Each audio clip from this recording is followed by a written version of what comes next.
Labor. That funny word, hard work, can be very painful. A lot of women, we just feel like we're going to die. And then the second birth, we know we're not going to die, but we don't like it any better. And don't be taken in by other women, us, who say to you, you forget it right away. You get so involved in your baby. You don't remember broken legs. You don't remember tooth pain. If it's gone, it's gone. But you remember you had it. You remember labor. Do you have a happy outcome at every birth? Not always. Do you always feel bonded and ecstatic? Not always. Does it take a lot of us time to bond with our babies? A lot of us do. But if we're going to labor and we have a vaginal birth after labor, we first need to understand that we're pregnant all the way through that until our baby is born. And what we're doing is we're moving through a gateway experience that takes our baby from inside of us to outside of us. And it's dynamic. There have always been two elements of labor: hard work. One is hard work, suffering, because we have no control over it. If you do physically hard work, you can usually take a break. We can't with labor. You stop after 3 hours, can't with labor. 12 hours, can't with labor. It goes on until your baby's born. And so you want to have very good skills. So what does that mean to birthing better families? Well, first of all, we learned the skills from 24 weeks onward to prepare our body. We learned the skills to cope and manage so we didn't suffer. So if we had risks, we might be able to reduce or prevent the risks from becoming problems.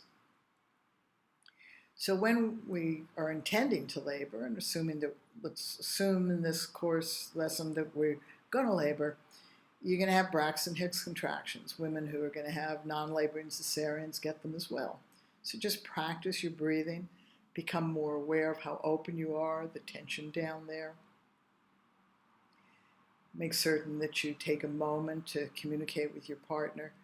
You can set aside times to practice labor.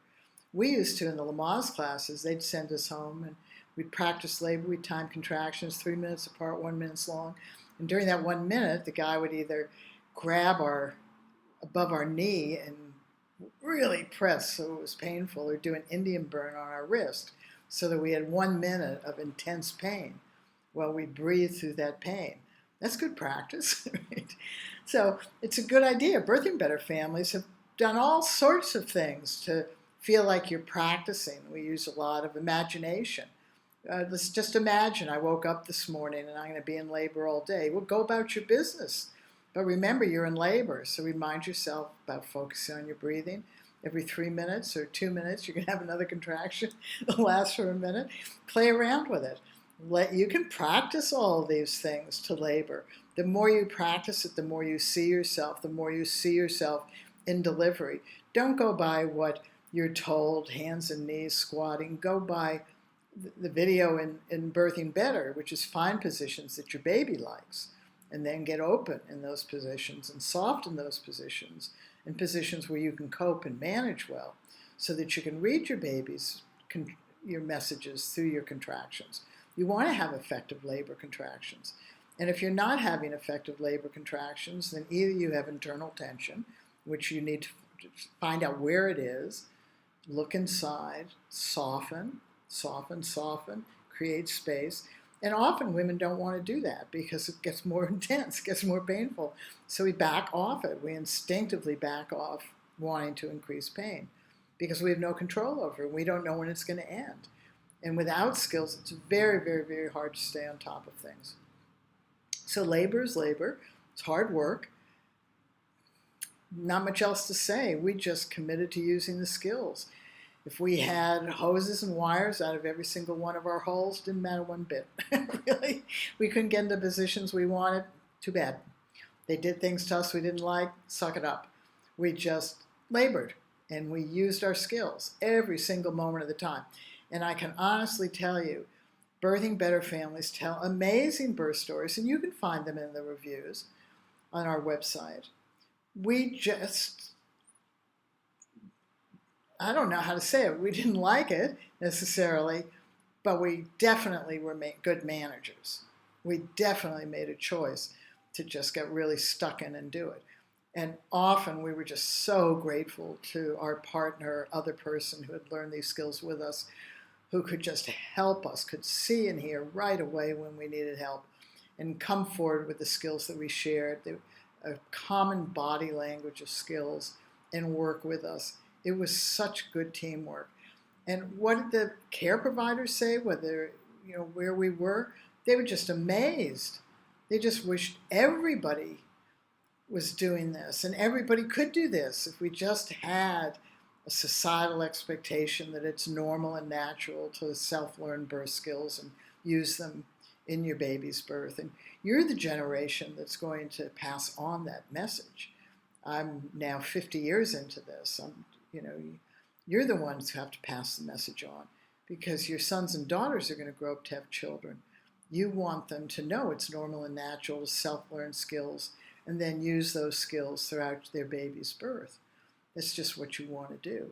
And if they labor, you want to explain to them how you use skills, how you adapted your skills, and what you did as labor changed, because it's changeable all the time. So you always have to adapt. But when you adapt with consciousness and consciousness of choice and action, it's really quite a remarkable experience. It's not rocket science, it's just pragmatics, and the closest thing we've ever been able to come to is driving a car. You wouldn't think of really having a lapse of memory driving a car. Those skills are so subtle, and you have to use them together all the time and pay attention to what's happening to or around you. And if you can drive from A to B and it takes you 15 minutes, multiply that by 10, so you have 15 hours of doing that. If you've ever driven for 15 hours, then imagine yourself doing it, but it's snowing outside, or every 3 minutes a deer runs across the road, or you have to avoid hitting cars that are being crazy. So if you can drive with skills or do anything with skills, you can birth with skills. And labor, it's hard work, right? Work is something you do. And you always will work better when you have skills to do that job.